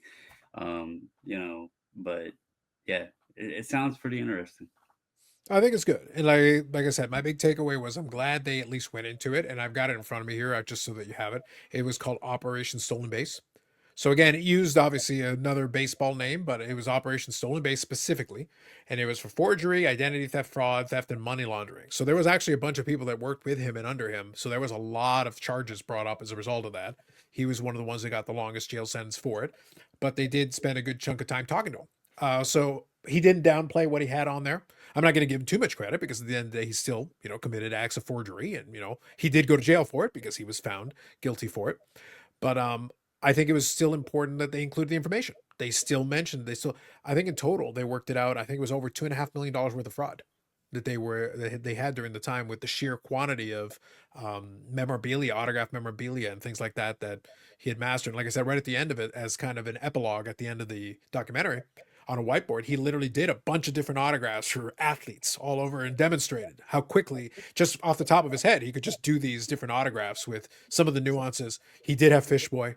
He had basketball players, he had football players, he had baseball players. So we got on there. One thing I did forget to mention was that A.J. Dillon was in this. So Green Bay Packer connection, A.J. Dillon. From a collecting side of it, he talked about it. Gave a little flavor in between. He was kind of interspersed. He's one of the players that's pretty big into collecting, right? Exactly. Yes. So Yeah. they talked a little bit about that. I would like to have heard a little bit more about the AJ Dillon thing. I would have been interested personally. I would have been interested. But he was kind of talking in between certain segments, kind of. So they would give you a little bit on a segment. It was almost broken up into these chunks. They'd give you a little bit of a segment, then switch over to something else, switch over, come back, switch over, come back. And AJ Dillon would get some of the segments in between. So that's how you got to that runtime, is that you'd have these little segments. So you're not getting the Black Swamp Fine for like 30 straight minutes. You're getting a chunk, and then you'll get another chunk, a continuation, another chunk, and you'll put stuff in between to kind of keep you engaged in all these moving pieces until you reach the end. Yeah, There you go. Definitely look forward to seeing it. Yeah, so there you go. And I'll provide information to you. I'll include a couple links in the description if you're curious, and you can check that out for yourself. But that's basically, in a nutshell, that was kind of the main thing that I wanted to touch on with that one. And So- when it comes to the fraud, we see it all the time at work. We are constantly giving people bad news. They come in and they want to sell something to us, and they think that they have hit the lottery, and we're like, I'm sorry, that's just that's not even close to being what one looks like. And we show them what one looks like, and some people fight us on it, and and say we don't know what we're talking about. That's just them dealing with the stages of grief, because they came in thinking that they hit the jackpot, and we're like, no. As a matter of fact, whatever you paid for this, you lost money in this, and they feel foolish and angry because someone took advantage of them, and sometimes they take it out on us. Other times I've had to take my phone out and show all the pictures I have of the people I've met, athletes, to prove to people that we at the shop are on the up and up, because they question whether or not the stuff is real. And I've even gone as far as a guy that I know say, no, man, I've heard that shop's no good, and they everything's forged. And I said, okay, well, let me show you a couple of things. And I showed them hundreds of pictures that I've taken with people. I've showed them phone numbers of athletes that are in my phone, and he walked away with a completely different appreciation of what he had heard. And he even said, I'm next time someone tells me that, I'm going to tell them the truth. And he even made a comment about if I ever get back, I'm now that you told me that, I'm going to go home and look at some of my stuff, and maybe you'll have a new customer, because people are worried that they're going to spend their hard-earned money on fake stuff and be taken advantage of. I think that's fair.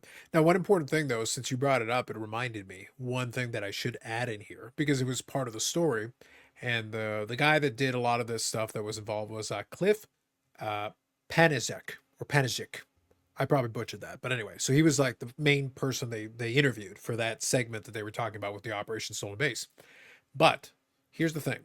And also, by the way, to be clear on this, like on his social medias, like I'm just looking even from the search of his name just to pull it up in here under his X profile. Like you can read it just from Google. It says former mastermind of Operation Stolen Base. So recently released from prison. So he's not shying away from it. Like he literally puts it his information there. So if people are curious, like it's very clear cut who it is. So to his credit, he is kind of putting it right there front and center. So there's no question about that. But one thing, though, that is important, and it was part of the story, is that in the early days of the scam, they went out of their way to go to a lot of those places, and they took photographs with athletes where the athletes did sign stuff, real stuff.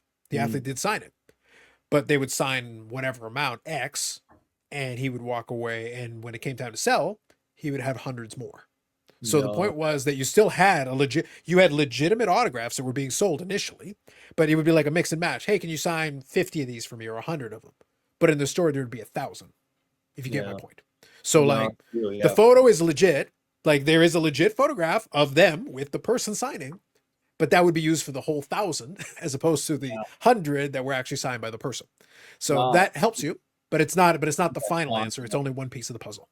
Yeah. Well, I assure everyone that we don't do that, but I'm saying I think it's an important note to make that in this case, this person that was included as part of the conversation, the story, is that any piece of provenance you can get is going to help.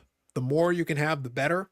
Reputation is important. Having that background, actually having connections to the athletes, that adds more credence to it. But if we're being 100% truthful across the board, the only way I can guarantee it for you, 100%, is that they sign it in front of your face. Yeah. The only way you can be 100% sure, not 99.9999, 100% sure, is if the person is physically standing in front of you, physically takes the pen from your hand, signs the item, and hands it right back to you. That is the only way you can have total and perfect confidence. 100%. No question about it. Yeah. And that's an important thing. With autographs, that's critically important to say because, and it was also mentioned on there, and that's why when Eric mentioned that, it reminded me. So thank you for saying that. One of the key pieces is that at least one of the authenticators that does a lot of the work, they never specify who, but they do specify JSA. They talk about a lot of the different ones that are like legit. One of them, at least one of them, as their exemplar, their example for LeBron James, used autographs that the forger signed. They thought it was a legitimate article and they use it as the exemplar. So when they're looking at it and comparing it, they're comparing a forgery when they're doing their analysis. That's how good his forgeries were. Yeah. I mean, a signature and copying signature is just art. And if you are a good artist and you train yourself, you can get good at it. Yep.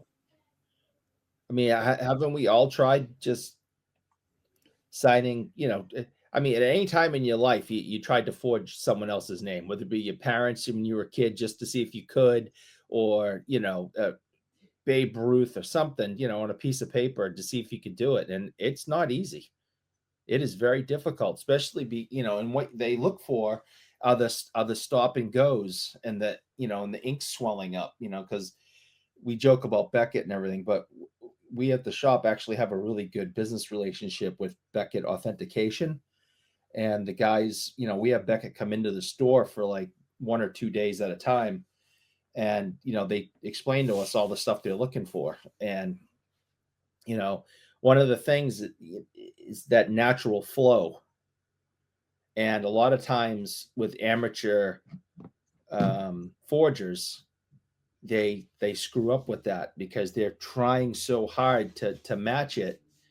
They'll do a little stop and go, and there'll be an ink, swell at a certain point, and that's how the experts catch it. But true artists and true forgers, they can just do it, and they can do it with the same type of flow that the actual athlete can, and it's very, very difficult to catch them.